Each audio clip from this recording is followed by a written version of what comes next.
In remote rural Shropshire, there is a lost Roman bridge. Stumbled upon by a fisherman in 1951, excavations in 1954 revealed its development both during and after the Roman period. A scheduled ancient monument, it's largely forgotten today and on the Heritage at Risk register. In this video, I embark upon some extreme antiquarianism. Or is that in a stream antiquarianism? In order to survey the site and consider the questions, what can be done here should we even try to save this? And there's a mystery here too, because the at-risk status applies to an impressive and very rare stone bridge abutment. But is it actually part of the Roman work or later? The experts are divided. Let's get it on record before it vanishes forever and see what you think. Plus, by the end of this video, you'll understand why I look like this.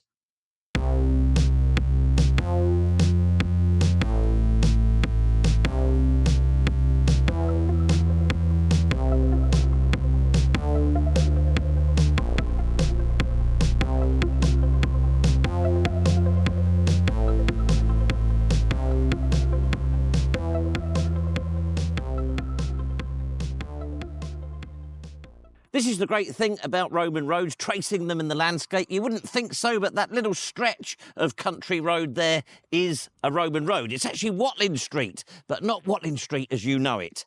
And then if we come round here, got some trouble with the sunlight, you can see the line of the Roman road diverges from the country road up there as a green lane. As I'm getting ready to start on our little adventure, I spotted over there a real treat for half man, half biscuit fans, and I discovered a few weeks ago, we've got a few of those here.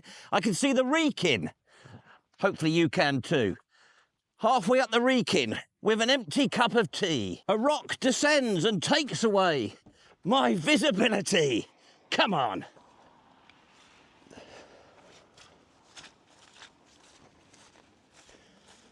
Our at-risk scheduled ancient monument lies, I don't know, a mile or two along this stretch of Watling Street. Now, I've mentioned it's not Watling Street as we know it. You'll undoubtedly be familiar with that as one of the most important Roman roads in Britain that ran from Dover to Londinium and then right up through the centre of the country, the Midlands as is, to the important Roman town at Wroxeter. What was that called? Viroconium, I think it was called. Well, this is one of those anomalies. It has long been known as Watling Street. The only connection that it has with the proper Watling Street is that it leaves Wroxeter.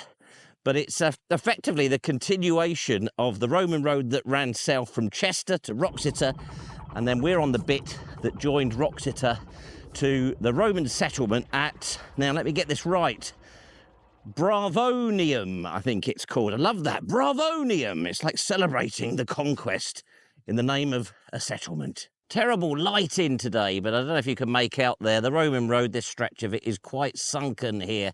There's no sign anymore of an agger. If I was still doing a corny Roman joke at the end of these videos, I suppose I could say the absence of the agger is quite aggravating. I've just stopped off at this bit. Up until this point, the road has been straight. It's felt straight. And I'll show you the map overlays in a moment. You'll see that there. And then now here, and hopefully you can see that behind me, we're starting to squiggle. Now, on the earliest maps I can get hold of, going back to the early 1800s, the road was doing that here. So I think, considering our brook crossing point that we're heading to, that's part of the original design, but probably the extent of the squiggling is down to the fact that this road appears to have carried on in use for a long time, albeit falling out of use at some point a long time ago. This is where it starts to get exciting for an antiquarian. Our Roman road is now entering a sort of a hollow way, always begging the question, is that part of the Roman design or did that come later? My feeling is that we're starting to see some Roman terracing here. Or is it? Or is it medieval? And that is a part of our investigation today. The extent of what we're looking at here that is Roman versus medieval. This has definite Roman terracing vibes to me. It's been built up. I might be wrong about that. If you look at the 19th century map, you'll see there was a quarry, so this last part of the road may well have been altered as a result of that. And whilst we're on the map here, let's just consider why the road fell out of use. We don't know when that happened, but you'll see that it is diverted over here to the village of Acton Burnell, where we have a castle which was built between 1284 and 1293, and the village itself does appear in the Domesday Book of 1086. We can probably assume this stretch of Watling Street ceased to be a primary route any time between, say, the late first millennia and the establishment of that castle. And that might be useful to bear in mind when we inspect the confusing masonry abutment. Aha!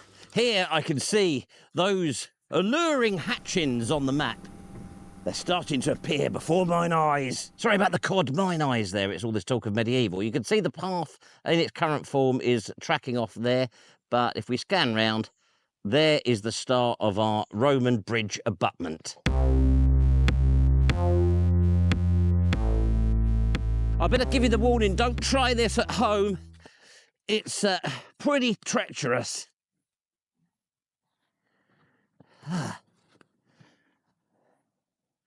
There. Does that give you a sense of the scale? It's absolutely massive.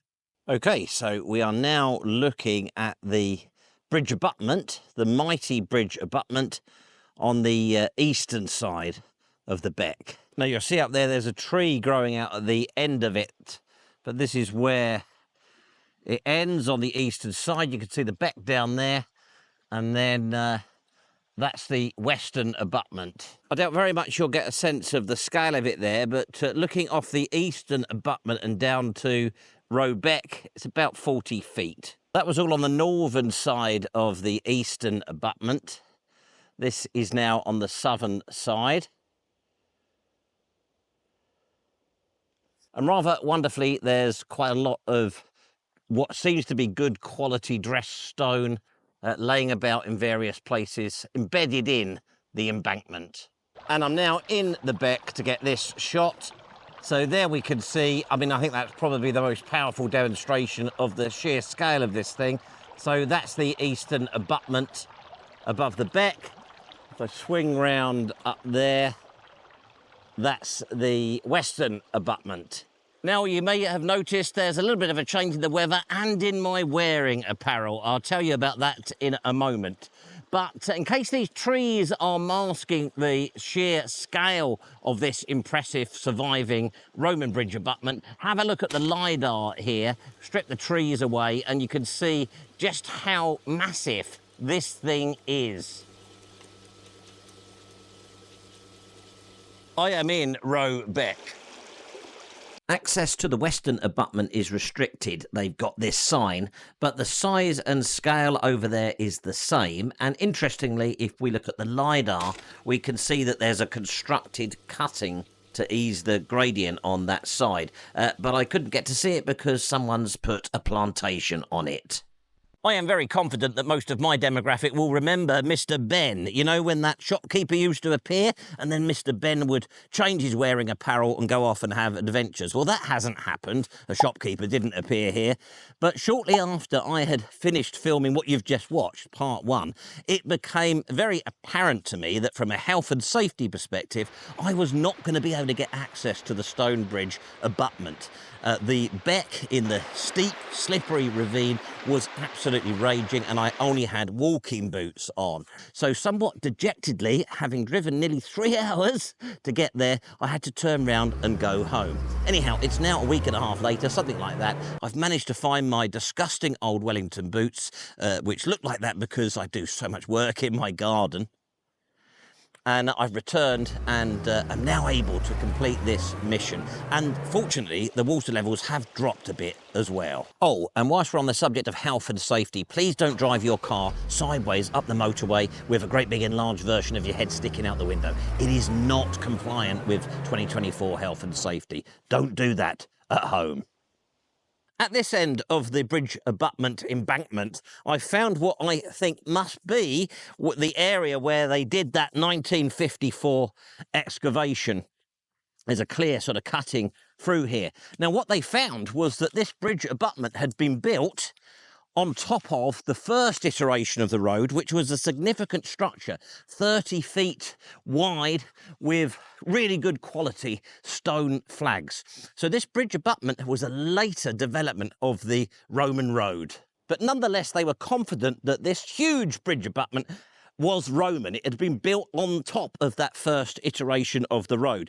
They found a huge curb along the edge of it, 16 foot long, 10 feet high, built of large sandstone blocks. And the road surface on the top here had been relaid numerous times during the Roman period, and they found it to be very worn. And I don't know for sure, but I wonder if this huge lump of stone here is one of those large curbstones at the side of the embankment.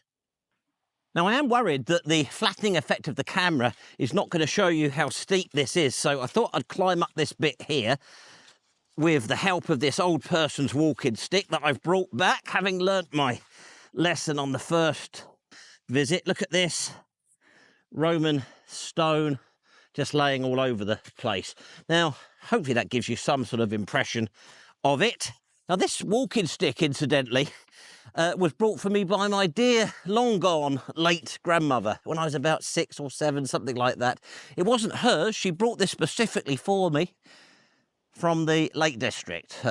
I wanted an old person's walking stick when I was 6.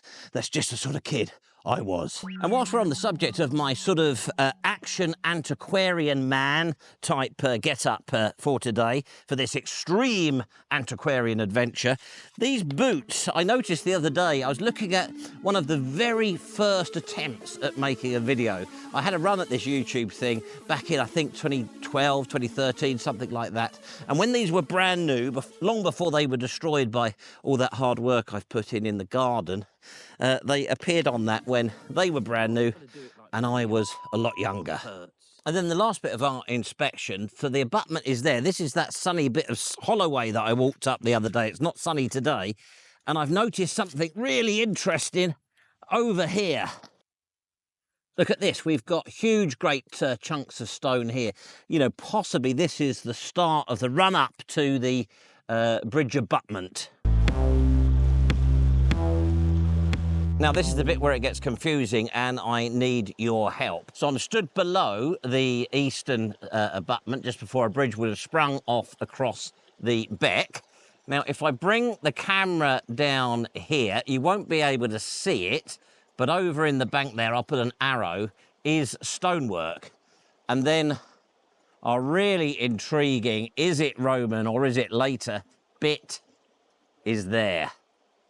The stone abutment. At my own risk, we'll take a look at this. Now, we've got loads of masonry laying about in this water, and obviously I haven't got a Roman stone detector with me, but it certainly looks of a quality and an age as well to be Roman. The problem is where this is. So I'm looking at the western abutment up there, and yet the stonework is over here. So I suppose, I don't know, would there have been something powering up that way, or is this later? If this isn't extreme antiquarianism, I don't know what is. So as a result of the excavation in 1954 and the subsequent scheduling of the monument, the conclusion there, and there was another report, a detailed study in 1977, the conclusion there was that this was a later medieval pack horse bridge construction, but made out of the Roman stone. Now, on closer examination, and I came here today expecting to support that, but on closer examination, I don't know. I mean, there's some really impressive, very obviously dimpled, large Roman blocks in here. It's substantially made. I mean, look at it. It doesn't look, now I'm here, it doesn't look like a medieval pack horse bridge. I can't stand the confusion in my mind now. Trust me, this took some doing to bend down to get this shot. I'm next to a fantastic piece of very obviously Roman stone, just a little way downstream from our bridge abutment there. So, as I've said, as a result of the excavation and the scheduling and work done in 1977, those Experts are very much of the view that this is a later medieval pack horse bridge built out of Roman stone to one side of the Roman bridge. Are there any other experts, though, that have a different view? Yes, there are. So Margery, and if he's not an expert, I don't know who is, writing in the 50s, he thinks that up to 8 feet on that structure is the original Roman bridge, with signs of Roman repairs. He points out that the core is very typically Roman, and I've had a look at that, and I would say that it is. And he also points out that there's mortar in it that looks Roman. And despite the at-risk status, I can confirm there is still mortar there. I am so glad that I came back today. There's no way I would have been able to do this on the 1st of December on my initial attempt. I would not have got up here, even though, I must stress, I am still doing extreme antiquarianism here. Another first for YouTube. Now, in more recent times, we have had another expert's opinion on this. The very excellent Pete Savin from Roman History Walks on YouTube. I'll put a link to his video in the description. And I went through the comments on that. And he is defending this as Roman with medieval repairs. Same sort of position as Margery, but at odds with what we read in the scheduling. This is Radnals Bridge today. It's a little way north. I think it's downstream, possibly upstream. I get challenged when I say that. Of our Roman bridge abutment, which is over there. Interestingly, there's loads of old stone down there, some of which look similar to our potential Roman stone from up there. I've heard reference, but not seen, a tithe map from, I think, the early 1800s, which seems to indicate that there were 2 bridges here at that point. It's confusing, isn't it? The big problem that I've got with the stone abutment that we've had a look at being a Roman period construction is the fact that it's to the side of the massive, great big 40-foot one that they went to all the trouble of building, which we believe to have been the second iteration of a crossing point here. I'm absolutely confident that the stone in that abutment is Roman, but was it really a later medieval build? I just can't decide. I'll be fascinated to hear what you've got to say in the comments down below. I need your help with this bit, some more extreme antiquarianism, citizens antiquarianism. So I'm stood on the northern side of the eastern abutment. The stone bridge abutment is down there. So in theory, if that's a later bypass of this route, we would see some sort of trackway here, wouldn't we? I can't see it. So at my own peril, I'm going to make my way through all of this. And I'm going to ask you to observe and let me know in the comments if you can see any sign of a route there. Whilst you're having a think about the abutments and whether that stone one is a 3rd or 4th Roman iteration here, or whether it's medieval peoples using their stone later to create a crossing just to the side of it. The other thing I wanted to think about was this at-risk status. Now, this stone abutment is on the at-risk register. What realistically can they do about it? I think from our inspection today, it's safe to say that it is possibly one serious storm away from serious damage. Although, having said that, when I read Margery's description of it in the 1950s, I'm still looking at the same thing. But, you know, it is at risk, isn't it? It's incredible, actually, that this beck hasn't moved in the 2,000 years since the Romans built this road, actually, thinking about it. You'll have to let me know what you think about this in the comments down below as well. They do actually have a plan. They've had it since 2020, but there's no money. Roman masonry in a rabbit hole. Well, I enjoyed that very much, despite having to undertake, a total of about 12 hours driving to make this video. A classic example of the Roman Gazette format, I feel, showing you these fascinating, remote, rare fragments that you can go out and have a look at as well. Quite fitting, because this is the 50th edition of the Roman Gazette, and I've had great fun making them over the last 2 years. My understanding of Roman Britain has changed, it's been transformed by that process, really. I'm not really interested in the Roman Empire, all the emperors, all that sort of stuff. I'm not really interested in it outside of Britain. My fascination from a young age has been the concept that this country was occupied by a foreign power for nearly 400 years, is the process of how that happened, the way the tribal leaders caved in or were defeated in some cases.